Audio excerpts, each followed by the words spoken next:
ஓம் சிவாய நம. ஓம் சிவாய நம.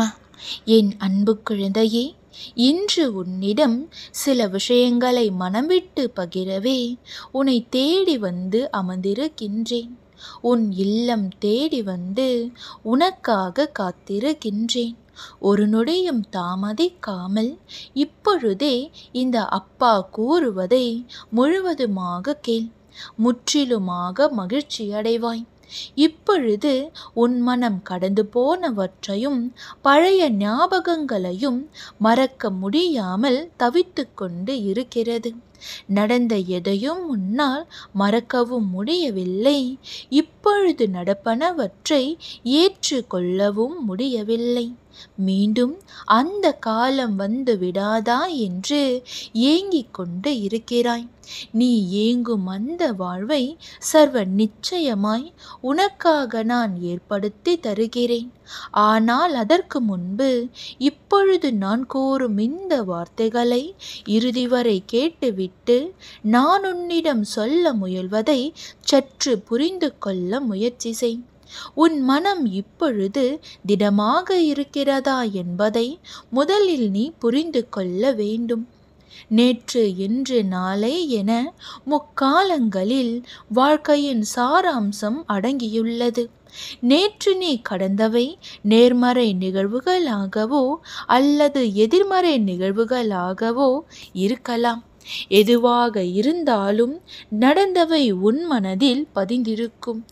நேர்மறை உன்னில் ஆழமாக பதிந்தது என்றால் உன் மனம் திடமாக உள்ளது, அதன் வழி சரியே என்று அர்த்தம்.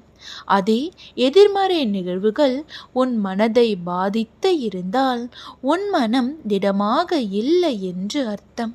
அதாவது கடந்த காலத்தில் நிகழ்ந்த சிறு சிறு மகிழ்வான நிகழ்வுகளை நினைத்து இன்றும் நீ மகிழ்ந்து கொண்டு இருந்தால் உன் மனம் பலப்பட்டு கொண்டு இருக்கிறது என்று அர்த்தம்.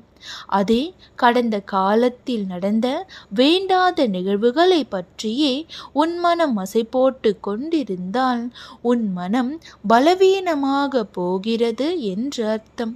ஒரு திடமான மனம் என்பது நல்லவற்றையும் நல்ல விஷயங்களையும் மகிழ்ச்சியான தருணங்களையும் தன்னுள் வைத்து கொண்டு வேண்டாத வீணான நிகழ்வுகளை எல்லாம் புறம் தள்ளிவிடும்.